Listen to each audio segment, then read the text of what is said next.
Bismillahirrahmanirrahim. Kita lanjutkan ya, kontribusi dalam penelitian. Ini penting sebab kontribusi itu jadi pagar pertama untuk publikasi ilmiah. Kalau kontribusinya itu tidak signifikan, biasanya langsung rejected saat itu juga. Kalau kontribusinya itu signifikan, biasanya itu akan ditransfer ke reviewer. Bisa begitu. Selain kontribusi, temannya ada dua lagi, yaitu metodologi. Satunya adalah penulisan atau tata tulis. Satu aja dari tiga itu error, ya sudah, dia akan rejected, tolak. Sebetulnya sih kontribusi ini akan menjadi mudah kalau kita sudah terbiasa untuk punya wawasan atau cara berpikir yang kontributif. Ya gimana caranya ya terlatih untuk punya kontribusi. Nah itu nggak ada kuliahnya itu. Terus ngapain ya? Latihan, dan latihan lagi. Makin sering latihan, makin terbiasa kita untuk punya ide original yang novelty-nya bagus. Insya Allah nanti kalau dilatih secara serius akan bisa. Memang prinsipnya itu tidak ada orang yang hebat, yang ada adalah orang yang terlatih. Dan biasanya sih kita akan bisa melihat kontribusi itu yang signifikan setelah kita belajar melalui yang tidak signifikan, yang biasa-biasa saja, atau mungkin tidak ada kontribusinya sama sekali, dimulai dari begitu terus naik sampai idenya heboh. Cuman peneliti itu biasanya yang memulai itu tidak segera memulai karena dia tidak kunjung punya ide yang heboh, sehingga tidak mulai-mulai. Padahal untuk bisa heboh itu dia harus berlatih dari yang tidak heboh dulu, karena itu nanti kita lihat seberapa heboh. Nah, pada mahasiswa S1 sekarang, S2, S3 sekarang ini, surat edaran Kemendikbud itu menyatakan mereka harus punya publikasi ilmiah. Sarananya apa? Kalau untuk anak S1 tuh dikirimkan ke portal repositori tugas akhir mahasiswa yang ada di setiap kampus. Kalau di kampusnya nggak ada, ditaruh di Garuda, portal Garuda. Atau dia diterbitkan di sebuah jurnal nasional, meskipun tidak terakreditasi, yang penting di jurnal nasional.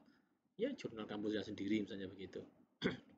Ya, itu untuk mahasiswa ya, anak S1. Kalau dosen jangan ikut-ikutan lah. Kalau dosen hendaknya yang jurnalnya ya yang terakreditasi, paling enggak begitu, jurnal nasional yang terakreditasi.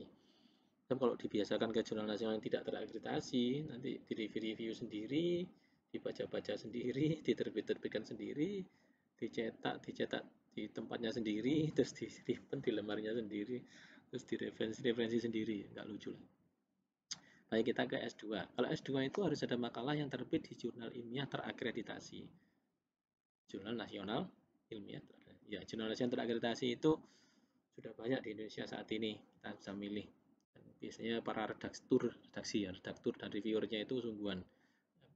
Apa yang tidak terakreditasi itu tidak sungguhan, ya sungguhan juga, cuman yang menilai itu, atau belum saatnya menilai ya, belum saatnya dinilai, yang menilai itu masih menyatakan tidak sungguhan, walaupun kita kadang sungguhan. Saya pernah ngalami soalnya, saya punya jurnal dulu itu tidak terakreditasi, padahal wah seleksinya luar biasa. Kenapa? Saking banyaknya orang yang submit dan kita tolak, akhirnya jarang yang submit, akhirnya tidak terakreditasi kayak gitu. Dulu pernah gitu. Nah, atau diterima di jurnal internasional. Ini bukan jurnal internasional yang bereputasi itu, yang terindeks, lembaga pengindeks seperti Scopus itu. Tidak wajib, yang penting jurnalnya internasional. Yang ketiga, S3 itu makalah yang sudah terbit di jurnal internasional yang bereputasi. Bereputasi artinya terindeks oleh, misalnya salah satunya adalah oleh Scopus. Yang lebih sulit lagi itu oleh Thomson dan seterusnya. Yang nggak sulit sama sekali itu terindeks oleh Google Scholar. Scholar.google.com itu mengindeks semua paper sedunia, diindeks oleh Google. Baik, berarti anak S1, S2 maupun S3 tetap harus publikasi dan tetap harus ada kontribusi di dalamnya. Ini yang jadi topik kita hari ini, kali ini. Seperti yang kita bahas tadi, bahwa tingkatan kontribusi itu beragam loh, mulai dari yang paling rendah sampai tertinggi. Kita nggak perlu langsung lompat ke yang tertinggi, nanti malah khawatirnya jatuh. Kalau naik tangga dimulai aja dari anak tangga yang terendah. Jadi kita kalau belum pernah atau belum biasa, mendingan kita cari level yang paling rendah saja, yaitu bobot rendah itu pengalian pengetahuan atau transfer of knowledge. Transfer knowledge atau alih pengetahuan itu mengimplementasi yang sudah ada. nggak sulit kan? Jadi sudah, ya itu aja juga sulit itu, memahami paper aja sulit, apalagi mengulanginya. Tapi itu sudah luar biasa itu. Nah, cuman problemnya kontribusinya dianggap sebagai yang paling rendah atau bobot terendah. Nah, level lebih tinggi dari itu adalah mengadaptasikan atau penyesuaian. Ini biasanya anak S1, tugas akhir atau skripsinya itu adaptasi ini, penyesuaian. Kemudian yang level berikutnya inovasi, pembaruan. Biasanya anak-anak S2 itu kalau mau lulus, maka tesisnya itu juga perlu dipublikasikan. Nah, publikasi tesis itu biasanya diterima oleh jurnal nasional terakreditasi, itu biasanya harus punya sebuah kontribusi levelnya inovasi, ada sebuah inovasi. Dan yang S3 itu adalah biasanya sih itu levelnya invensi. Kok pakai biasanya? Ya soalnya kadang-kadang ada S3 tapi kok ini disertasinya kok rasa adaptasi, rasa inovasi masih lumayan, ini rasa adaptasi. Gimana sih ini? Ya emang mungkin juga masih belajar ya, S3-nya mungkin masih baru juga, bisa jadi. Tapi oke lah, kita mesti kembali ke Suratul Mustaqim. Ya, S3 ini hendaknya harus punya sebuah framework yang baru, metodologi yang baru. Invensi lah, itu namanya perekaan. Dan yang tertinggi adalah discovery. Kalau discovery nggak ada sekolahnya, nggak ada kuliahnya.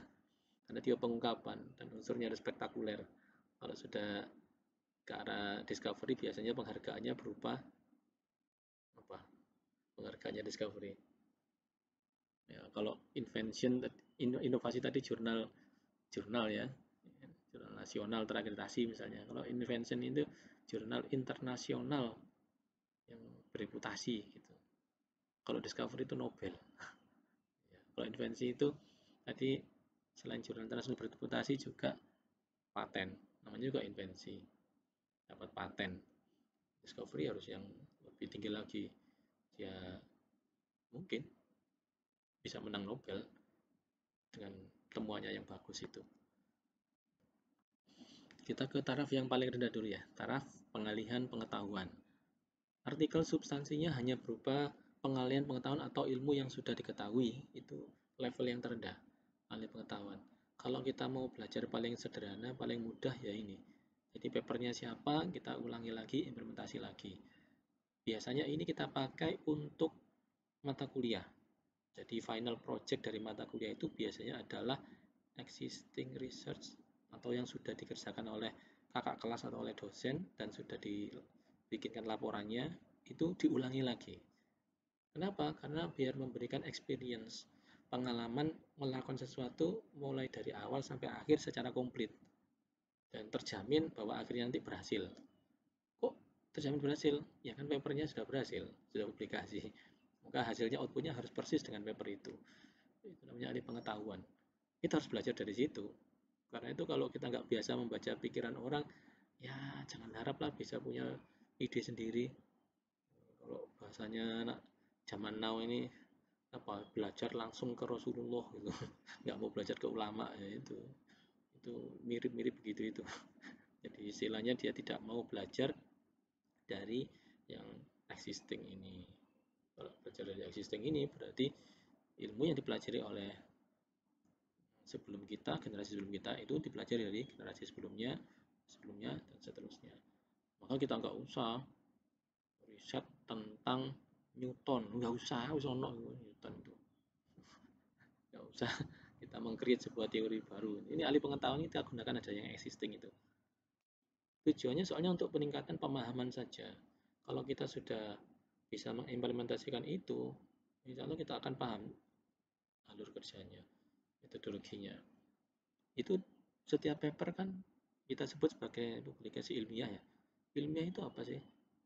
Banyak sih definisikan ilmiah itu. Tapi ilmiah itu menurut ya banyak yang saya pelajari adalah asalkan punya kriteria bisa direplikasi dan outputnya harus sama persis. Kalau orang lain bisa mereplikasi, mengulanginya dengan cara yang sama, terus outputnya sama, ya itu. Kalau orang lain tidak bisa mengulanginya atau diulangi dengan cara yang sama, ternyata hasilnya beda, ya nggak ilmiah ini. Harus sama. Gitu. Kalau bobot ilmiahnya rendah ini maksudnya bagaimana ya? Karena dia kalau dibaca oleh orang yang ngerti, dia apa apa informasi tambahnya di sini. Udah. Nah, kalau yang kurang paham, enak baca itu. Untuk pemahaman aja, meningkatkan pemahaman. Kontribusinya pada peningkatan ilmu teknologi ya sangat kecil, bahkan kadang-kadang tidak ada, karena dia hanya mereplikasi yang sudah ada. Dan tapi yang asik gini, kalau mau aplikasi di bidang industri, itu yang paling enak teori-teorinya, metodologinya, kita pakai aja yang sudah ada, yang sudah terbukti keberhasilannya. Soalnya kalau pakai yang lebih baru, inovasi, belum tentu itu berhasil. Nah, industri lebih suka ada jaminan keberhasilan daripada trial and error. Nah, kalau misalnya, ya ilmiah bukan trial and error juga sih. Trial and error itu ngawur, terus salah, dibetulin, nyoba lagi, dibetulin, nyoba lagi, sampai betul.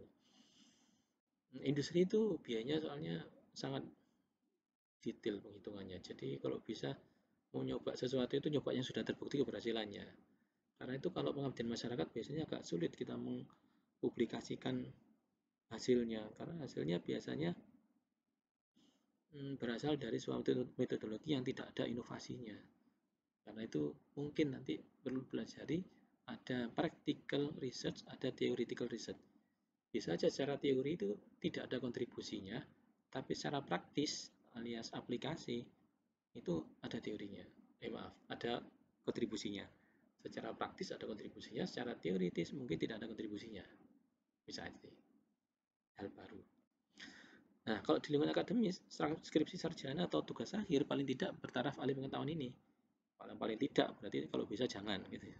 Karena taraf ahli pengetahuan ini biasa kita gunakan hmm, untuk final projectnya mata kuliah. Kalau kita di mata kuliah itu pakai metode problem based learning atau project based learning, berarti luaran dari mata kuliah itu nanti adalah sebuah solusi suatu problem atau suatu project yang berhasil. Ini penting ini. Biasanya mata kuliah itu selalu diajarkan dengan struktur yang diakhiri dengan UAS, ujian akhir semester, atau IAS, evaluasi akhir semester, sama aja. Sah-sah aja sih UAS, tapi sebaiknya sih kalau capaian pembelajaran adalah mampu mengembangkan suatu sistem maka hasil akhirnya tentu saja luarannya harus berupa sebuah pengembangan sistem. Tadi ngomongnya mengembangkan sistem. Kalau capaian pembelajarannya mampu mendesain sebuah, ya berarti outputnya harus desain. Mana desainnya? Itu adalah hasil akhir. Mampu mendesain rancangan pembelajaran, maka outputnya dari situ harus masing-masing punya rancangan pembelajaran yang desainnya bagus-bagus sesuai kaidah yang berlaku. Ya tentu itu ahli pengetahuan kayak gitu. Kita biasa coba di dalam kelas. Oke, ini ahli pengetahuan. Kita lanjutkan dengan taraf penyesuaian adaptasi.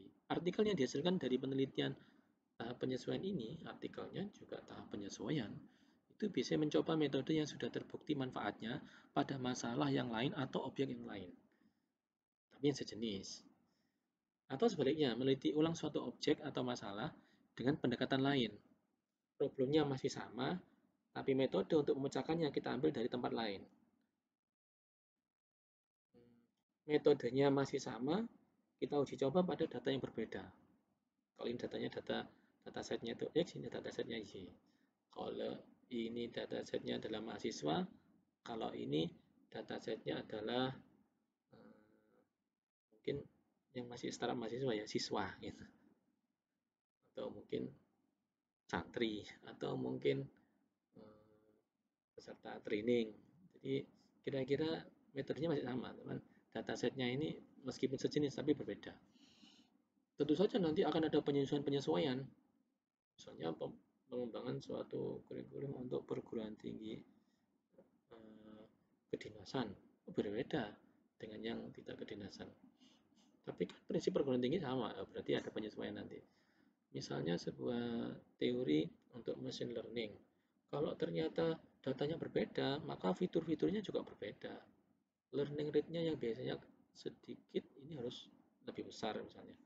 Kalau node-nya biasanya segini, ini segitu. Jadi ada penyesuaian-penyesuaian. Itu namanya adaptasi. Nah, Yang seperti ini kontribusinya melebar horizontal. Karena dari teori itu yang dioprek adalah metodenya sedemikian hingga penyesuaian-penyesuaian itu terjadi di berbagai parameternya. Kalau parameternya aja yang diubah-ubah, sedangkan sistemnya itu tidak ada perubahan, metodologinya tetap, itu kita sebut penyesuaian. Tidak ada perubahan. Kalau diubah-ubah namanya nanti bukan penyesuaian, tapi yang atasnya, inovasi. Kalau inovasi dioprek gitu, berubah. Tapi kalau ini hanya disesuaikan. Kok hanya? Walaupun hanya tapi sulit juga ya. Ya buktinya ada yang S1 sampai angkatan Jurassic Park segala ya. Udah bertahun-tahun. Banyak masalah biasanya. Harus kembali ke fitohnya, yaitu penyesuaian. Tidak untuk menginovasi supaya segera lulus sesuai dengan tarafnya. Ini kontribusi secara menebar tapi tidak mendalam. Nah, tesis magister paling tidak memuat hasil penelitian yang bersifat penyesuaian atau adaptif ini. Karena kalau dia lebih rendah dari ini, nggak pantas disebut sebagai magister. Dia belum memasteri semua sesuatu masalah dengan betul. Tapi karena paling tidak ya sebaiknya jangan penyesuaian ini untuk anak-anak tugas akhir atau skripsi dan S1. Kalau magister yang lebih tinggi dari ini, inovasi gitu misalnya ya. Kalau misalnya inovasinya betul, maka dia bisa menjadi sebuah paper yang bisa dipublikasikan. Ini tahap pembaruan atau inovasi. Kalau inovasi itu metode dan pendekatannya mengalami modifikasi yang signifikan. Tadinya metode X, terus di sana ada metode Y, ini dikawinkan menjadi metode XY. Nah, ini pembaruan sudah. Atau metode X, ini ada metode Z misalnya. Nah, metode X ini bisa optimal kalau Z ini dimasukkan di dalamnya. Nah, jadinya pembaruan atau inovasi. Atau metode X yang perlu dioprek sehingga sudah tidak seperti X aslinya lagi, menjadi X yang X aksen. Yang baru namanya pembaruan, inovasi. Nah, objek atau permasalahan jadi diperluas. Nah, ujung-ujungnya kita akan bisa mendapatkan kesimpulan yang berarti. Misalnya ketika objek X itu ternyata fokus kepada kecepatan, sedangkan akurasinya lambat, akurasinya kecil ya, bukan lambat, akurasinya rendah. Nah, kita bisa manfaatkan si Y ini, sementara kecepatannya sama, tapi akurasinya meningkat. Jadi tujuannya sudah jelas, meningkatkan akurasi. Nah, ini akan memberikan kontribusi pada ilmu pengetahuan. Kenapa? Karena pada suatu metode tadi kita berikan sebuah inovasi baru sehingga menjadi suatu entitas yang baru. Ini kontribusi sumbangannya. Secara mendalam karena ada tambahnya tadi, secara meluas lebar ya, karena makin terkuasai metode itu. Nah, disertasi doktor itu sebenarnya nggak boleh yang ini master ini. Tapi daripada enggak ya, jangan sampai yang dokter itu kok adaptasi, janganlah. Kadang ya agak ngeri ya, mungkin kampus-kampus yang mungkin penjaminan mutunya masih masih dalam perjalanan mulai ya, itu ya lebih ketat lagi lah. Jangan sampai disertasi itu levelnya kok level anak S1 skripsi begitu. Paling enggak yang ini ya, baruan inovasi. Tapi kalau bisa jangan, dokter ya harus levelnya bukan inovasi tapi invensi atasnya ini. Ini artikel inovatif ini untuk anak S2. Ini adalah taraf perekaan atau invensi. Kalau inovasi tadi bisa berujung ke jurnal nasional terakreditasi, kalau tahap invensi ini bisa berujung ke jurnal internasional yang bereputasi. Ya tentu saja bisa ditambah lagi dengan paten. Paten dulu baru publikasi. Artikelnya berbobot ini, bobot ilmiahnya tinggi. Kontribusinya sangat berarti karena yang berubah adalah frameworknya, cara berpikirnya, metodologinya, ada perubahan. Bukan sekedar yang ada tadi dimodifikasi, enggak. Tapi ada cara berpikir yang baru. Contohnya cukup banyak ya, dari ini, dari itu ya. Itu menjelaskan secara tuntas suatu fenomena yang mendua. Mendua itu kalau kita punya hipotesa seperti ini kayak iya, kayak enggak. Bisa aja iya, tapi mungkin juga enggak. Kita bisa memberikan penjelasannya secara ilmiah. Nah, ini berdasarkan pengetahuan yang dikuasai sebelumnya. Kalau demikian, berarti yang sudah ada ini bisa saja kita rangkai menjadi suatu cara berpikir yang baru. Bisa, itu namanya perekaan. Contoh artikel ilmiah yang setara dengan perekaan seperti ya, bikin fondasi Jaga Raya, bikin penicillin, itu macam-macam. Dan yang terakhir ini tahap pengungkapan atau discovery. Tapi ya sulit sih seperti ini, jarang, hampir tidak ada orang yang punya ini sekarang ini. Kenapa? Karena temuannya itu murni yang harus bersifat spektakuler. Heboh, wow. Tentunya tentang suatu fenomena, gejala, konsep, teori yang wow. Jadi yang ditemukan itu juga bisa memecahkan masalah secara heboh. Tahap pengungkapan itu. Kalau yang seperti ini kontribusinya nyata sekali, sumbangannya sangat besar. Kalau tentang humaniora itu bagaimana menyatukan negara bangsa ini sehingga menjadi sebuah negara, nation state yang luar biasa hebatnya. Kan spektakuler kan itu ya. Sementara di tempat lain ada yang cuma berapa suku aja bisa berantem, ini sukunya besar sekali, sukunya banyak sekali, tapi bisa aman, tenang, tentram. Sekarang ya masih sulit ya karena banyak yang bikin hoax, bikin kerusuhan, keramaian itu. Mungkin mereka terima bayaran kali ya dari seseorang yang pengen negara ini kacau. Ya. Mohon kepada para ilmuwan ini untuk bisa turut menjaga negara kita, bangsa kita. Jangan sampai diaduk-aduk oleh orang-orang yang tidak bertanggung jawab itu sehingga tidak tenang. Kita ajak berpikir yang logis. Nah, pengungkapan, apa mungkin bisa melakukan pengungkapan atau discovery yang seperti itu? Sangat mungkin. Yang walaupun sulit tapi mungkin. Cuma nggak ada sekolahnya ini. Itu belajar untuk biasa berinovasi dalam bidangnya tentu saja ya, boleh mudah ya. Inovasi lagi, menjadi suatu cara berpikir yang baru, terus baru wow, pengungkapan. Kontribusinya nyata karena merubah pandangan ilmiah secara menyeluruh dan berarti. Ini contoh-contohnya ini. Evolusi Darwin. Banyak yang memusuhi ini evolusi Darwin ini. Padahal yang memusuhi tadi kalau ditanya gimana sih bunyinya, teorinya, kita nggak tahu.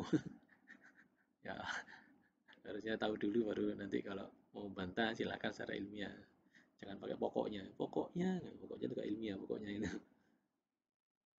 Ya, Darwin itu menyatakan bahwa ada kekerabatan antara satu individu satu dengan individu yang lain. Tentang tektonik, kemudian Big Bang teori, konstruksi DNA, ini luar biasa ya. Pengungkapan mereka terhadap pengetahuan. Discovery namanya. Akhirnya mereka layak mendapatkan Nobel. Nah, problemnya sekarang bagaimana cara kita menemukan sebuah kontribusi baru. Ini saya berikan contoh sebuah peta ya, ini peta metode, ini peta aplikasi. Dari peta metode ini kalau misalnya metode satu aja yang kita pakai ya, nanti ada metode 2, ada metode 3, kita bisa aja bikin metode yang berbeda sama sekali dengan metode 1, metode 2 ini, yaitu metode Y. Wah, ini sudah berarti invensi baru ini, atau hal baru yang belum pernah ada sebelumnya.